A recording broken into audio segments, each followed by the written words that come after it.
kami ada gempa yang kencang sekali. Banyak orang terluka karena gempa itu. Rumahku roboh dan rusak. Aduh, aku takut sekali waktu itu. Tapi sekarang aku sudah belajar tentang gempa. Jadi aku juga bisa memberitahu yang lain apa yang harus diperbuat kalau nanti ada gempa lagi. Sekarang aku tahu. Nah teman-teman, gempa bisa terjadi pada siapa saja, di mana saja, dan kapan saja. Jadi kita harus membicarakan apa yang harus dilakukan pada saat darurat dengan keluarga, guru, dan teman. Kalau gempa sudah berhenti, pelan-pelan keluar dari rumah, tetap pakai sepatu atau sandal, dan tetap lindungi kepalamu. Jangan lupa, sesudah itu kita berkumpul di tempat yang sudah dibicarakan tadi. Jika ada gempa, jangan panik, jangan lari dari rumah. Itu berbahaya. Sembunyi di bawah meja atau tempat tidur, dan lindungi kepala kalian dengan bantal, tas, atau buku saat gempa berhenti. Lanjut. Nanti kalau pulang, ceritakan apa yang baru saja kita pelajari ini ya anak-anak. Jangan lupa tanyakan pada ibu, bapak, kakek atau nenek kalian tempat untuk berkumpul kembali bila kalian terpisah. Bapak ibu, kalau ada gempa, sebaiknya aku pulang ke rumah lewat mana? Kalau aku tidak bisa pulang, kita akan bertemu di mana? Ingat ya, cerita ini sebagai PR yang harus kalian praktekkan bersama keluarga. Ingat 4 hal yang penting tadi ya. Tahukah kamu, ada beberapa tempat yang berbahaya di sepanjang jalan menuju rumahmu. Mari kita lihat berapa banyak dinding yang bisa roboh waktu ada gempa. Berapa banyak bangunan yang nanti menghalangi jalan pulang ke rumah. Kalau ada tempat yang berbahaya, mari kita cari jalan yang aman dan kembali ke rumah jika ada gempa.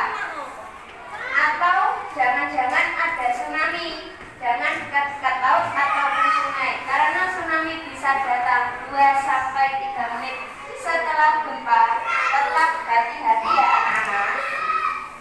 Dinding yang rapuh bisa runtuh dan menjatuhkan kita. Atau jangan-jangan ada tanah longsor. Itu sangat berbahaya. Kalau sudah berada di tempat yang luas, duduklah di sana dan tunggu sampai teman-temanmu yang lain keluar dari kelas. Jika sekolahmu dekat dengan pantai, segeralah menuju tempat yang lebih tinggi. Jangan pergi-pergi ya, siapa tahu ada gempa lagi. Ada banyak hal yang berbahaya ketika gempa terjadi. Ingat, ada 4 hal penting BLJMK. Jangan berlari, jangan berbicara, jangan mendorong, dan jangan kembali ke dalam kelas. Kita harus keluar dengan hati-hati. Oh iya, jangan lupa tetap pakai sepatu ataupun sandal ya. Banyak benda yang berbahaya berserakan di lantai. Itu bisa melukai kaki kalian. Kalau gempa sudah berhenti, kita harus segera menyelamatkan diri dari bangunan. Pelan-pelan keluar dari bawah meja dan dengarkan instruksi perintah bapak dan ibu guru. Nanti bapak ibu guru kalian akan menyuruh melindungi kepala kalian dengan tas ataupun buku. Kemudian keluar kelas lewat pintu 1 persatu.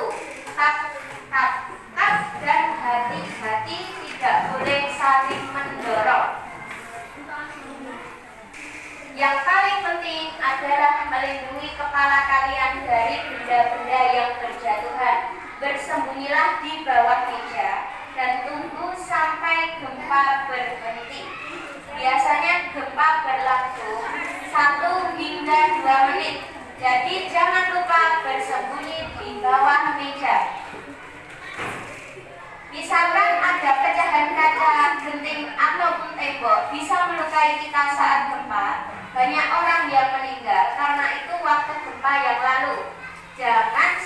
Jadi sekarang apa yang harus kita lakukan jika gempa saat kita berada di dalam kelas?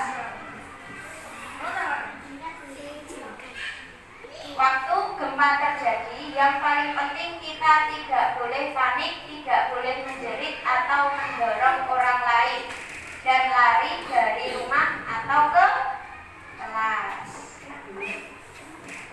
Sudah ya? Banyak banget. Nanti kita langsung praktekkan cara simulasi bila ada gempa di dalam kelas.